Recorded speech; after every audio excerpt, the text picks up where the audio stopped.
Amém, né, pastor? Amém. Graças ao nosso Deus. Glória! Irmãos, é um grande prazer novamente estar aqui com os irmãos.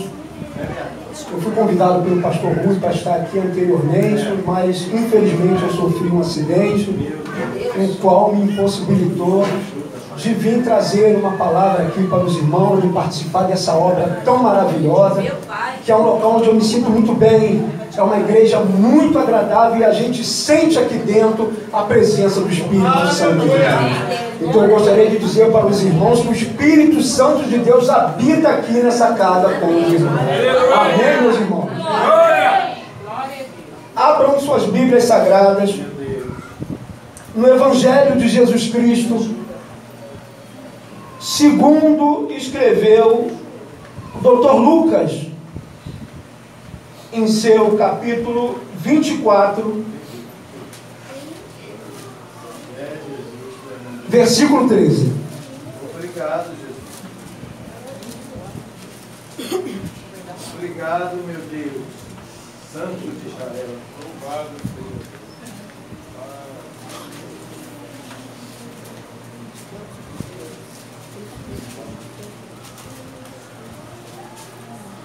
Os irmãos encontraram? Aquele que encontraram, digam amém. Amém. Amém, igreja. Assim diz a palavra do Senhor. E eis que no mesmo dia iam 2 deles para uma aldeia que distava de Jerusalém 60 estádios, cujo nome era Emaús. E iam falando entre si de tudo aquilo que havia sucedido. E aconteceu que indo eles, falando entre si e fazendo perguntas um aos outros, os mesmos Jesus se aproximou e ia com eles. Mas os olhos deles estavam como que fechados, para que não o conhecessem. E ele lhe disse: que palavras são essas que caminhando trocai entre vós? E por que ele está triste? E respondendo um deles, cujo nome era Cleófas, disse-lhes: és tu só peregrino em Jerusalém e não sabe as coisas que nela têm sucedido nesses dias? E eles lhe perguntou: quais?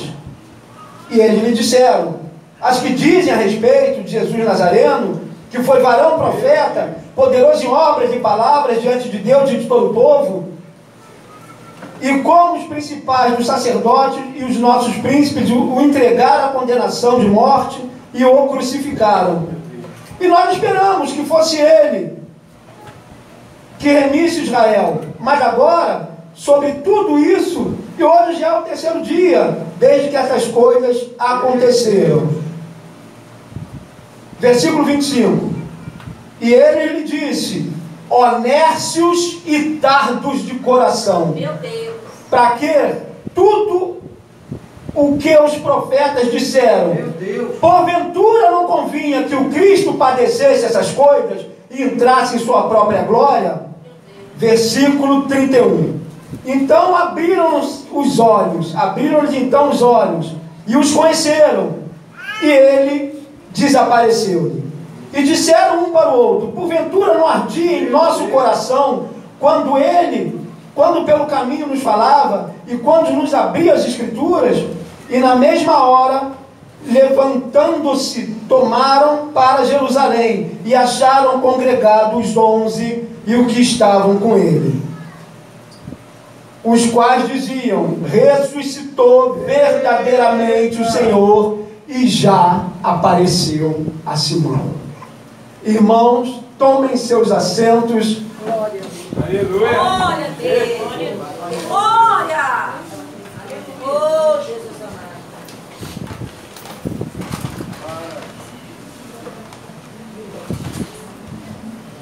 Estamos diante de mais um capítulo bíblico que nos narra a passagem de Cristo aqui pela terra. Seu ministério terreno durou cerca de 3 anos e meio, e poucas pessoas souberam e sabem na verdade quem é Jesus.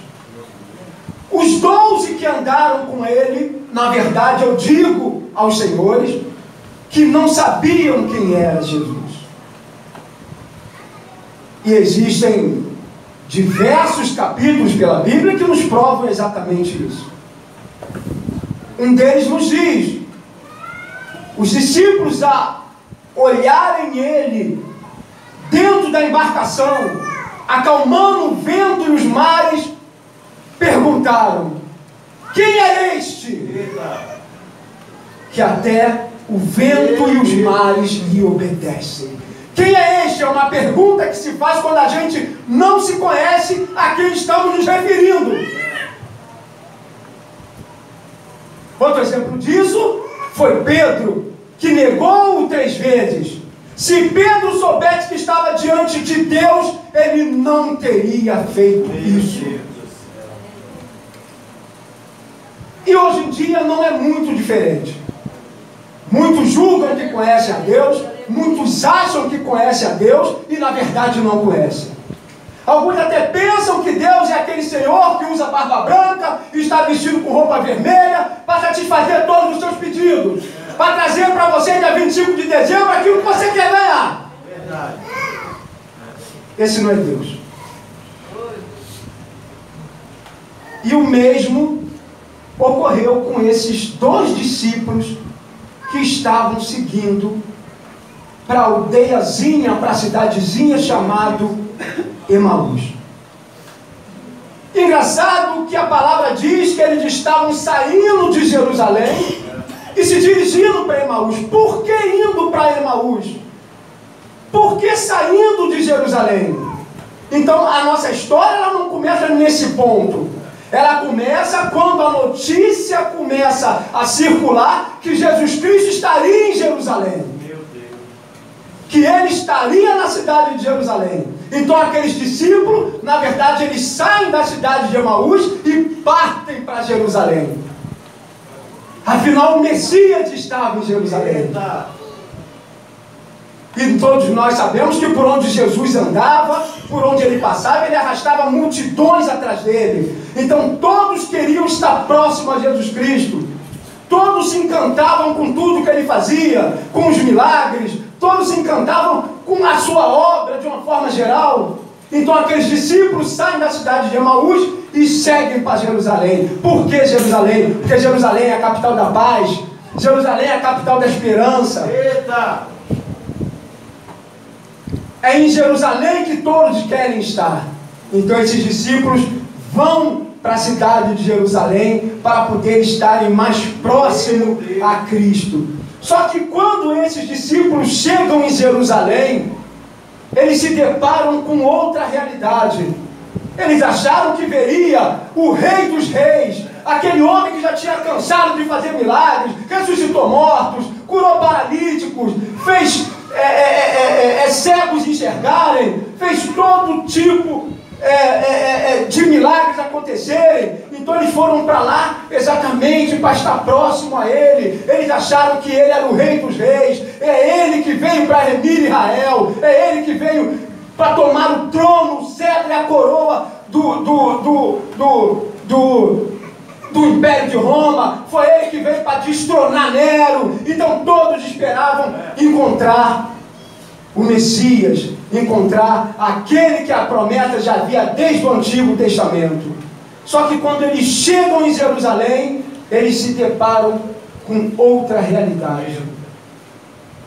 Eles veem aquele homem demonstrando fraqueza, sendo levado para o Gólgota,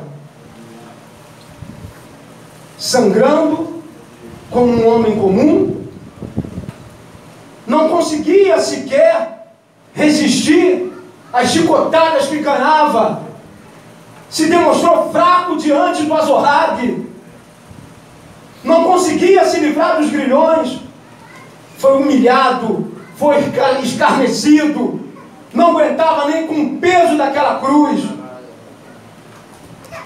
E eles olharam um para o outro e falaram: o que está acontecendo? Será que nós estamos enganados? Não era ele o Messias? Não era ele que veio nos salvar? Não foi ele que veio remir Israel? Não é ele que veio assumir o trono e a coroa? Um falava para o outro: calma, nem tudo está perdido. Ele é um homem que já realizou grandes milagres. Ele ainda pode escapar dessa situação, quem sabe? Então ele é crucificado, com cravos na mão, uma coroa de espinhos, e aqueles homens o acompanharam até aquele lugar, até o Gólgota, e ficaram lá olhando, perplexo, esperando que algo fosse realmente acontecer, algo que mudasse aquela cena. Então, nesse momento, ele entrega a sua alma. O soldado romano pega a sua lança e fura-lhe a costela para certificar-se que realmente ele estava morto. Então ele vira-se para trás e decreta a última palavra: está morto. Ele morreu. Então, nesse momento, o que esses discípulos pensam? Está tudo acabado. Então o desespero toma conta da alma deles. Acabou o sonho, acabou a esperança. Vamos voltar para Emaús.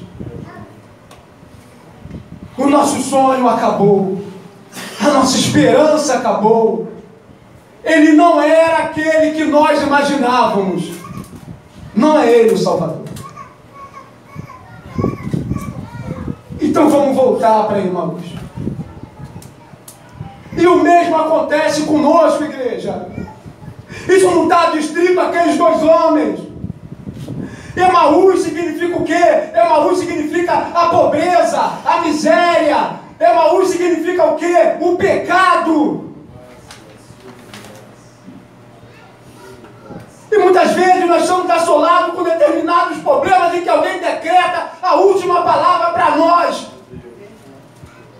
E é exatamente isso que nós pensamos. Eu vou retornar para onde eu estava. Eu vou voltar para onde eu estava. Onde está a alegria que a igreja me prometeu? Onde está a felicidade que o pastor falou? Onde estão as portas que iriam se abrir? Meu Deus. Então, nesse momento, seu coração também enche de tristeza, como daqueles dois homens. Você perde a esperança.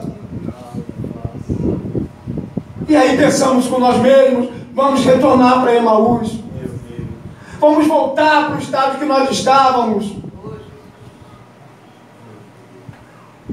Porque na verdade todos ficam confusos: eu não sei o que eu faço agora. Continuo seguindo um homem que está morto? Ou adoto uma outra religião que traz felicidade?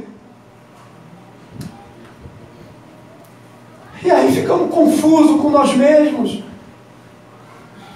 Então é exatamente isso que a palavra nos fala. Aqueles homens, eles pegam o caminho e eles retornam para Emaús, e a palavra de Deus nos diz: e iam falando entre si de tudo aquilo que havia sucedido. E o que havia sucedido, igreja? A crucificação de Cristo. A pessoa em quem eles confiavam está crucificado. Já decretaram a última palavra: está morto.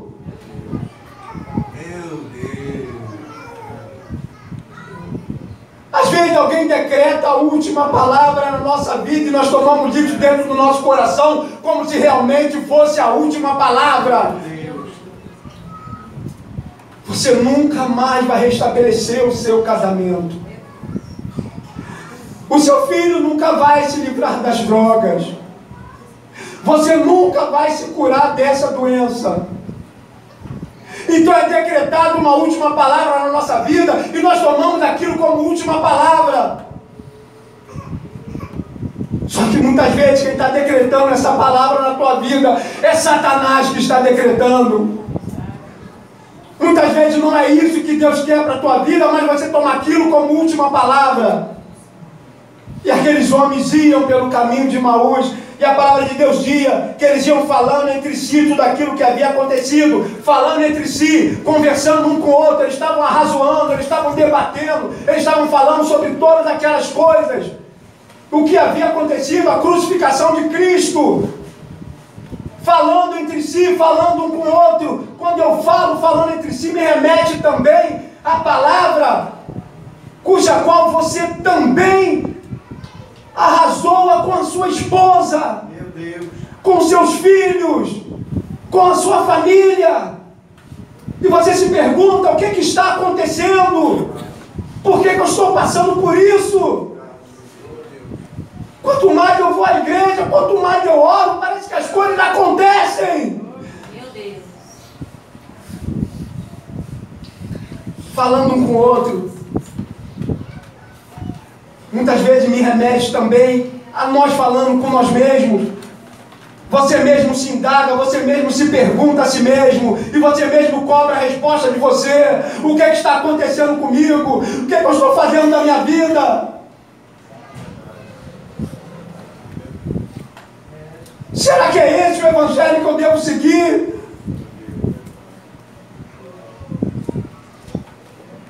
E eles iam falando consigo mesmos, eles iam conversando.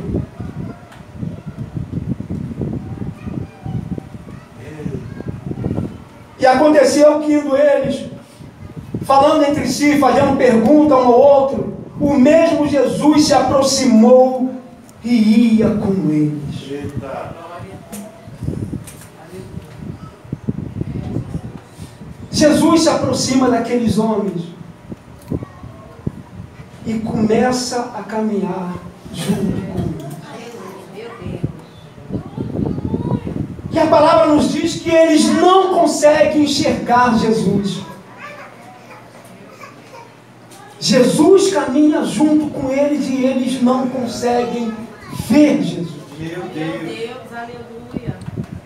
Eles não conseguem enxergar que o Senhor estava ali, caminhando com eles naquela vereda até a aldeiazinha de Emaús. E por que eles não conseguem ver Jesus? Porque na verdade os seus olhos estavam como fechados diante de toda aquela situação que estava acontecendo. Eles estavam passando por um momento muito difícil, eles estavam passando por problemas, eles estavam passando por angústia, por decepção. E os seus olhos estavam como fechados. E o mesmo acontece conosco. Muitas vezes estamos diante de um problema, muitas vezes estamos vivendo um problema, e nós não conseguimos enxergar, nós não conseguimos ver, nós ficamos quase que como cegos. Aquela tormenta, tudo aquilo que está vindo toma conta de você, da sua vida, e você não consegue enxergar mais nada. Mas a palavra de Deus está te falando. Ainda que você não sinta, ainda que você não veja, Ele está caminhando contigo, Ele está do teu lado, Ele está o tempo todo andando contigo, Ele está junto com você e está te dizendo: filho, você não está sozinho. Obrigada, Jesus. Aleluia. Glória a Deus. E esses homens não conseguiam enxergar. E eles iam caminhando, Meu Pai. mas os olhos dele estavam como que fechados, para que não o conhecesse. E ele lhe disse: que palavras são essas que caminhando trocar entre vós? E por que estáis triste? Tristeza. Eu vou dizer para vocês que esse sentimento de tristeza é o sentimento que hoje toma conta do coração da grande maioria dos evangélicos. Você não vê o evangélico rindo no trabalho, você não vê ele sorrindo na escola, você não vê ele com uma cara alegre, feliz. Geralmente todos estão tristes, como se o evangelho fosse um fardo, como se você tivesse condenado a ser evangélico, como isso fosse uma cruz a qual você não pudesse carregar. Tristeza, igreja. É esse sentimento que toma o coração da maioria dos evangélicos. não há felicidade, não há alegria. Os rostos sempre estão tristes, iguais aqueles homens. Tinham acabado de ter a notícia que Jesus morreu. Meu Deus do céu. É como se para cada um de nós e para a maioria de nós, ele realmente estivesse morto. Meu Deus. Eu digo a vocês, tem muita gente que tem dúvida em relação a isso. Como tiveram dúvida em relação à natureza de Cristo. Durante 400 anos foi discutido a natureza de Cristo. Quem era Cristo? Quem era Deus? Esse foi um debate que foi resolvido no Concílio de Macedônia, onde chegaram à conclusão: ele é homem, ele é Deus, ele é metade homem, ele é metade Deus. Esse concílio, ele se posicionou em relação ao que eles chamam de união hipostática. O que é união hipostática? São dois seres habitando dentro do mesmo corpo sem se misturar. Jesus era homem e Jesus era Deus. Meu Deus. Jesus está dormindo cansado no barco. Homem. Os discípulos, com medo daquele barco virasse, acordaram ele. Jesus determina que a onda, que o mar e a natureza se acalmem. Mar, acalmai-vos. Deus.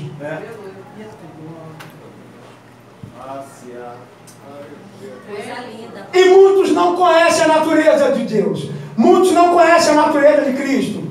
Se perguntar para muita gente quais são os atributos de Cristo, muita gente vai falar: ah, ele é onipotente, ele é onipresente, ele é onisciente. Tá bom, que mais?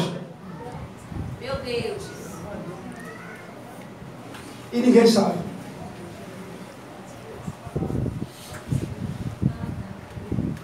As pessoas não falam no amor de Deus. Deus amado. As pessoas não falam que Deus é uma pessoa, a pessoalidade de Deus é um outro atributo de Deus. A santidade de Deus. Deus é triplamente santo. É o único atributo de Deus que é mencionado na Bíblia 3 vezes. Deus é santo, santo, santo. Esse é um dos maiores atributos de Deus. Na língua portuguesa, quando queremos, quando nós queremos dar ênfase a uma palavra, nós colocamos em negrito, nós sublinhamos. No hebraico não, repete-se 3 vezes. E é o único atributo de Deus que é repetido 3 vezes na Bíblia: a santidade de Deus. Ele é santo, santo e santo. É o Senhor dos exércitos, triplamente santo. Mas Deus também tem um outro atributo que muitos desconhecem: a ira de Deus.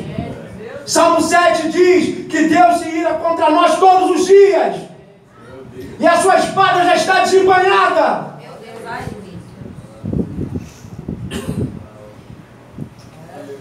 Alguns pensam que vão viver em pecado até o dia do juízo. Naquele momento vai acontecer que nem aconteceu com o ladrão da cruz. Vai ser perdoado. As oportunidades estão lhe sendo dadas. A palavra está sendo trazida para você.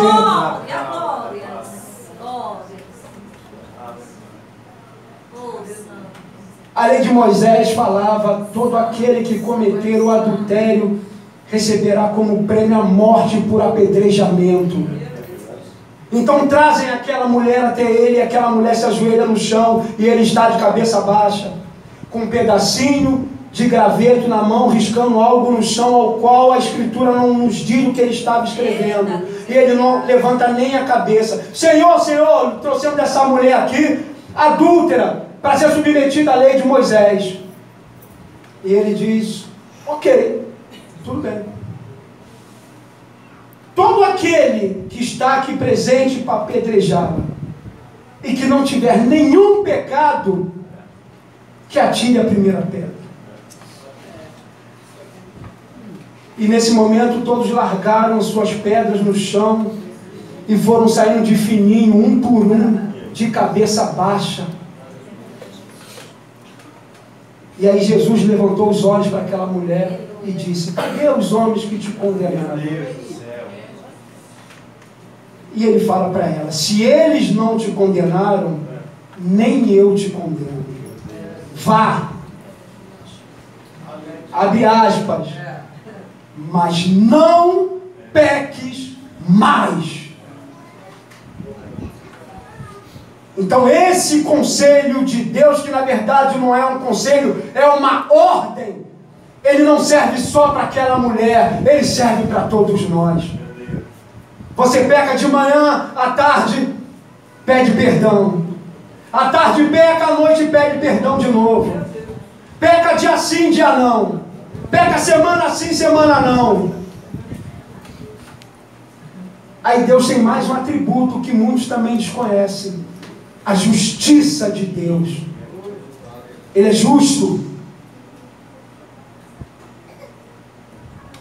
Nadab e Abiú, dois sumos sacerdotes, a palavra nos diz que eles foram levar fogo estranho ao altar do Senhor e foram fulminados na mesma hora, sem pena.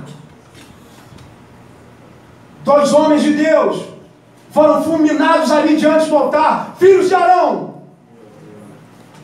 Ah não, mas o senhor está falando, pastor, em relação ao Antigo Testamento, onde prevalecia uma lei. Ah, é mesmo? Hoje nós vivemos diante de um Deus de amor, um Deus da graça. Ah, legal, entendi. E eu provo para vocês que esse Deus do amor, esse Deus da graça, é mais severo do que aquele que tinha no Antigo Testamento. Porque no Antigo Testamento estava escrito: todo aquele que cometer adultério morrerá por apedrejamento. Cometer adultério, o Deus do amor. Aquele que olhar para uma mulher e desejá-la no seu coração já adulterou com ela. Qual é o pior, igreja? Jesus fala: eu não vim revogar a lei do meu Pai. Muitos acham que Deus é bonzinho, e na verdade eu garanto para vocês que Ele não é. Ele é justo, e se Ele tiver que agir com justiça contra qualquer um de nós que está aqui agora, Ele vai agir, não tenha dúvida disso. Então esse é o nosso Deus, que muitos desconhecem, como os 12 que andavam com Ele desconheciam, como esses 2 discípulos que também iam voltando para a cidade de Emaús também desconheciam. Esse é o nosso Deus, igreja. Não se engane, não se confunda. Esse é o nosso Deus.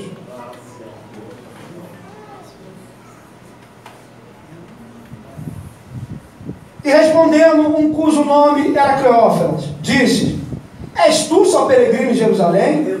E não sabe as coisas que nela têm sucedido nesses dias?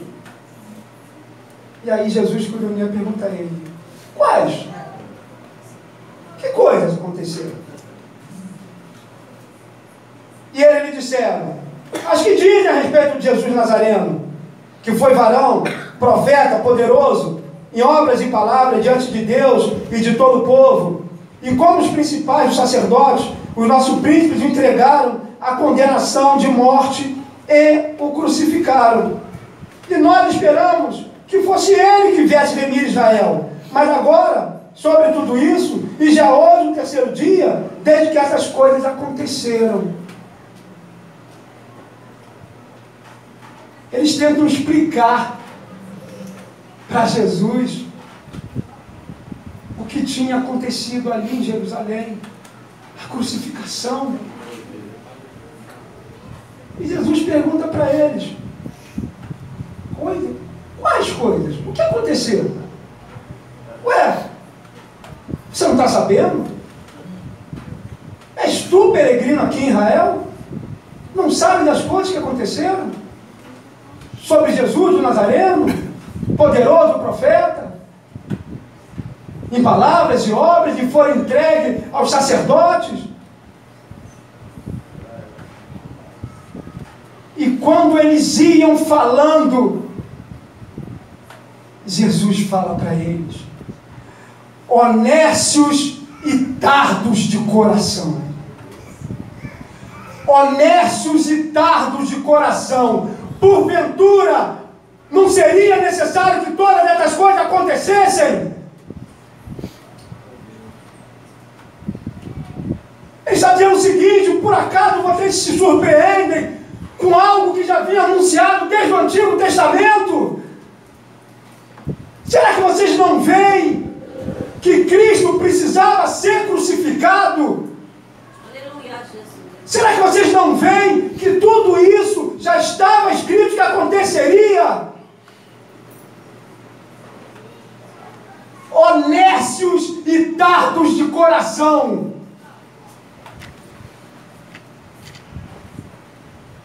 Vocês receberam a palavra sobre a crucificação. E aí Jesus começou a explicar para eles tudo que estava nas Escrituras, desde Moisés aos profetas. E aí os olhos deles começaram a se abrir. Os olhos deles começaram a se abrir, igreja. E eles começaram a enxergar. Realmente é verdade.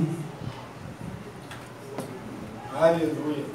Diante de todo aquele conflito, diante de todo aquele tormento, o qual eles estavam passando, quais olhos iam se abrir, igreja? Os olhos da fé. Os olhos espirituais. Porque o Senhor começou a falar a palavra para eles. E a nossa fé vem do ouvir, e o ouvir da palavra. Diante da palavra, com os olhos que se abrem, igreja. Os olhos da fé. Então eles abriram naquele momento os olhos da fé. E começaram a enxergar. Realmente, não é tão ruim assim. Realmente, eles dizem um para o outro, não ardia o nosso coração na hora que ele falava sobre as Escrituras. Quando o nosso coração arde é quando o Espírito Santo de Deus fala conosco. Quando recebemos a palavra de Deus, o Espírito Santo de Deus é que nos convence do nosso pecado. Eu posso ficar aqui horas e horas pregando a palavra de Deus para vocês, que se o Espírito Santo de Deus não convencer vocês, nada adianta. Então é exatamente isso. Então os olhos deles se descortinaram e eles começaram a enxergar. Realmente não é tão ruim assim. Muitos hoje ainda enxergam Jesus com pena. Ele foi crucificado, cravos na mão. Coitadinho. Coitadinho nada. Há mais de 2000 anos, ele está lá empossado, empoderado no seu trono de justiça e com seu cetro na mão. Aleluia. Aleluia, Jesus. É por isso que muitos pensam que ele ainda está morto. Oh, Espírito Santo. E ele está lá há 2000 anos. Coitadinho nada.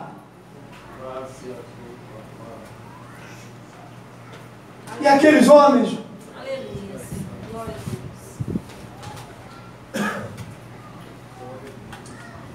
Deus. Aleluia.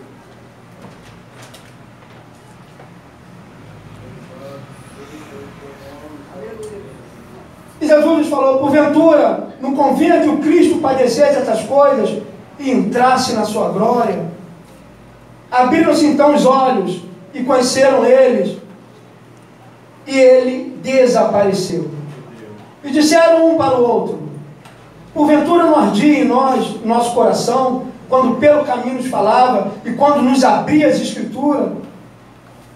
E na mesma hora, levantando-se, tomaram para Jerusalém e acharam congregados os 11, os que estavam com eles, os quais diziam: ressuscitou verdadeiramente o Senhor e já apareceu a Simão. Então, diante de tudo aquilo, diante da palavra de Deus, Eles falaram, realmente, Deus. vamos retornar então para Jerusalém. Vamos voltar para Jerusalém. O Cristo não está morto. Ele não está morto. Meu Deus do céu. Glória a Deus. Como eu disse antes, irmãos, Glória a Deus. os 12 que andaram com ele não sabiam da natureza de Cristo. Eles sequer sabiam que estavam diante de Deus. Quando Deus manda que Pedro caminhe sobre as águas, se ele soubesse que estava diante de Deus, ele caminhava. Ele teve dúvidas. E essa dúvida fez com que ele afundasse.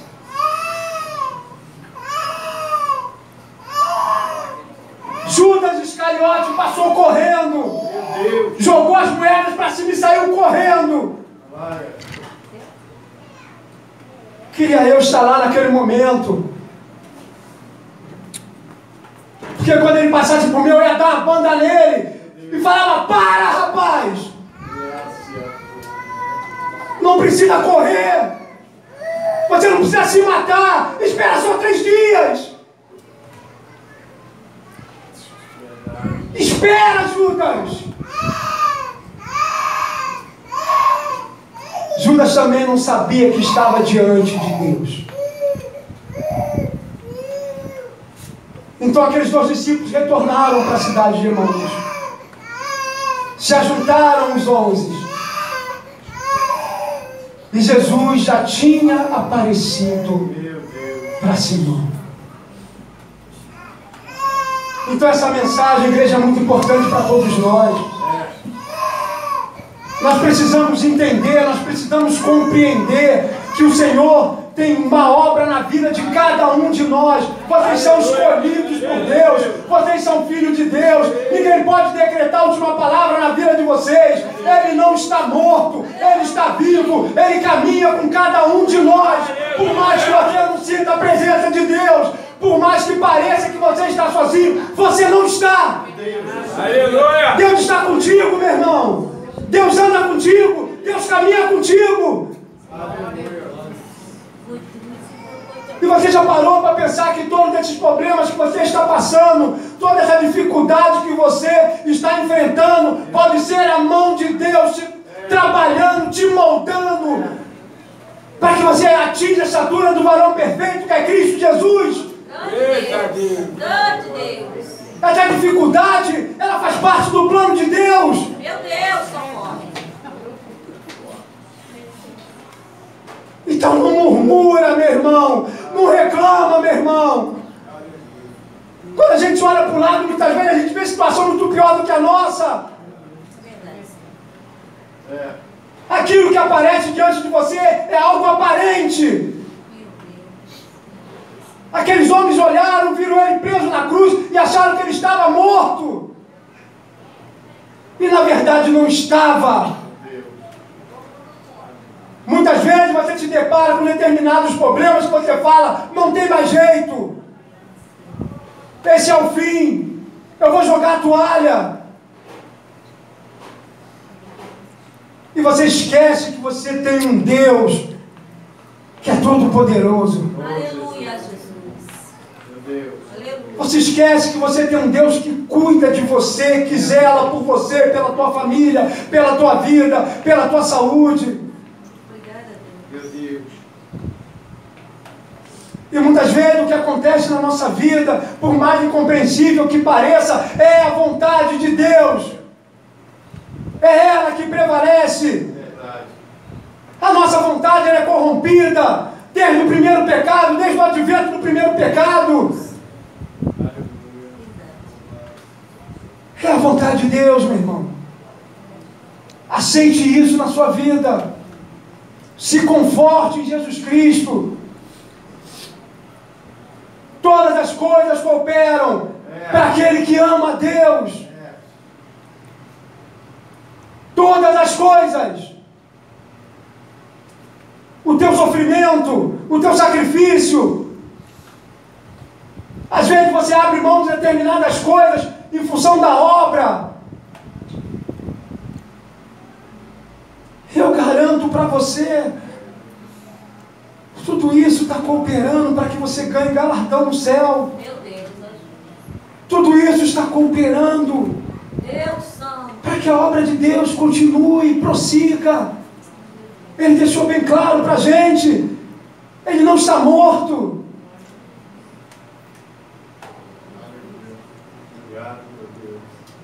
A decretação da morte de Jesus era tão importante que os romanos lacraram a tumba dele. E quando ele ressuscitou, ele mandou chamar os soldados que estavam lá de guarda. E para que não houvesse testemunho ocular, aqueles guardas foram mortos. E eles falaram o seguinte: foram os cristãos que abriram lá e tiraram o corpo dele de lá. Para que as pessoas perdessem a sua fé. Para que as pessoas deixassem de acreditar. Mas mal sabiam eles que a semente estava plantada. E aquela promessa que era para alguns se estendeu hoje a todos nós. Glória a Deus. Obrigado, meu Deus. Hoje todos nós fazemos jus dessa promessa. Aleluia. Essa promessa hoje em dia cabe para mim, para vocês, para cada um de nós. Então, arquitetaram um plano, engendraram um plano para que Jesus passasse como um profeta louco. Porque, na verdade, o evangelho que ele ensinava e pregava era totalmente oposto do que faziam os fariseus.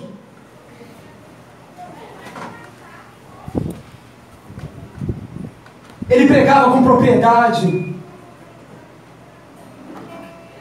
Por isso que quando ele chegou no templo, ele expulsou todo mundo do templo. E ele enfrentou todo mundo. Herodes, Anás, Caifás. Só que as pessoas não souberam enxergar isso. Que elas estavam diante de Deus. Então trocaram ele por um ladrão de quinta categoria, Barrabás. Crucificaram ele junto com mais 2 ladrões. Meu Deus.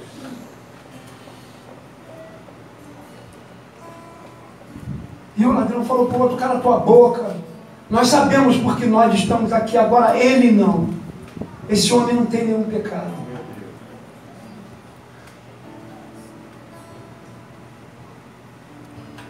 Então é esse o Deus que nós servimos. É um Deus, sim, onipotente, onipresente, onisciente, mas é um Deus de justiça. Meu Deus. É um Deus de amor, mas é um Deus que também se ira. Então não se engane, meu irmão. A gente ouve muita coisa por aí. Como o pastor Rui falou anteriormente, cada um prega aquilo que quer. Cada igreja segue a doutrina que quer, mas depois vão prestar contas. Todos nós estaremos um dia diante de Deus.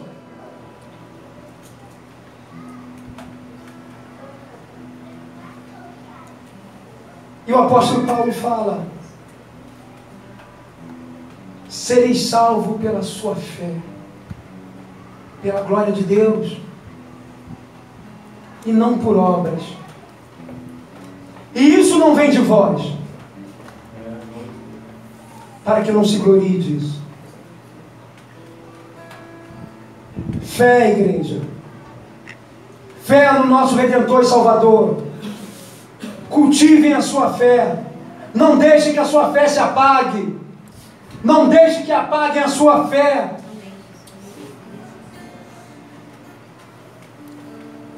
A igreja se coloque de pé, por favor.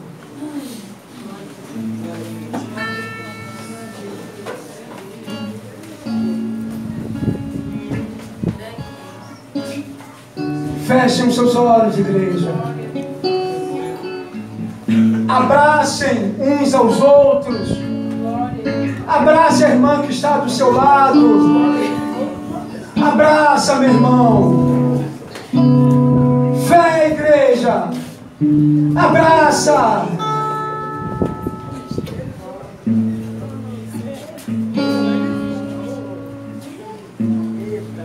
Minha fé não está firmada nas coisas que podes fazer.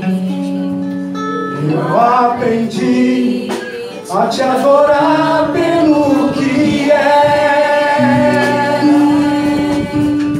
Dele vem o sim, o amém.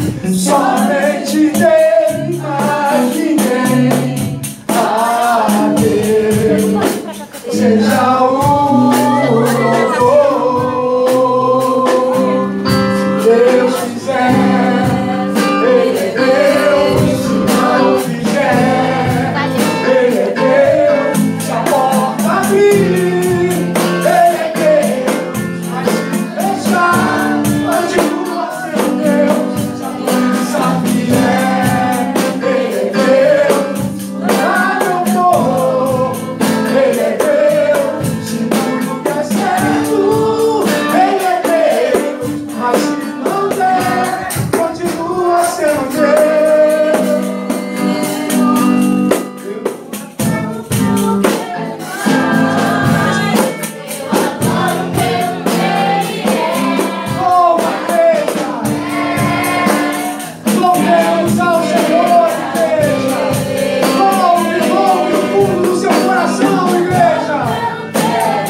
todos aqueles que estão passando por um momento muito delicado em suas vidas,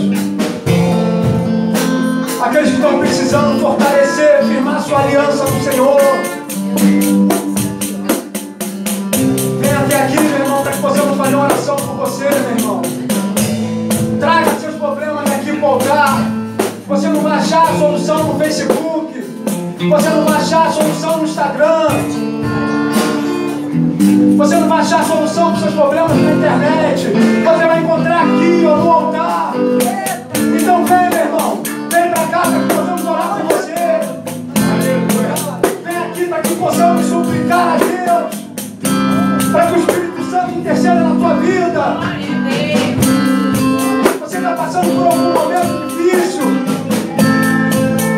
Vem aqui, meu irmão. Vem aqui na frente, vem renovar sua aliança com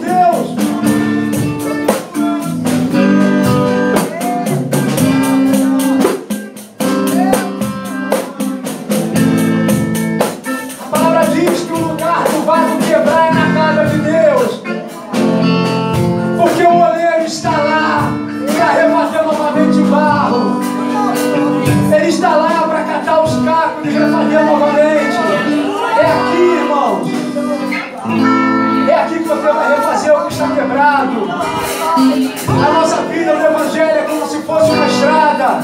Não adianta você continuar andando, caminhando, enquanto atrás tem um monte de buracos. Não adianta você querer levar as coisas no peito e na raça.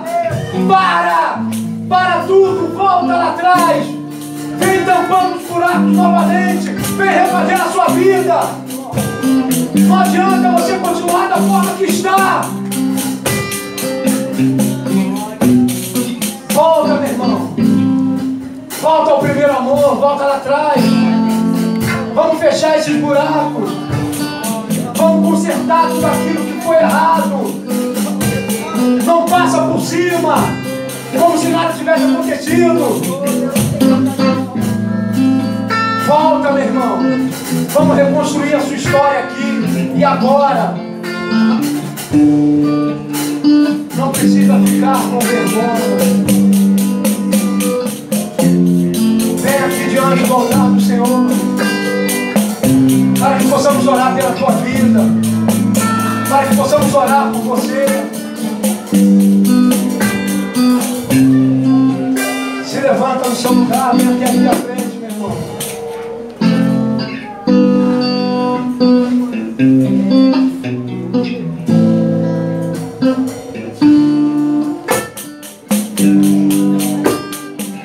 Estendam suas mãos aqui para frente, igreja. Vamos orar pela vida do nosso pastor Rui. Eu não sei o que ele está passando. Eu não sei o que está acontecendo na vida dele, pessoal, profissional. Eu não sei se ele está cometido de uma enfermidade, mas pouco me importa, porque eu não posso fazer nada. Eu sou apenas um intercessor. Aquele que pode fazer está lá no terceiro céu. E eu tenho certeza absoluta que ele vai se sentir acomodado e vai atender o pedido de um justo.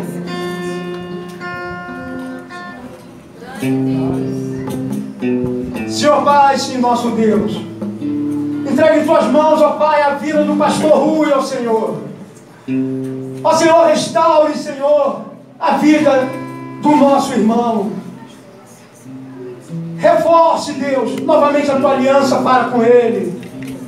Ó Senhor, sonde o coração dele, pastor.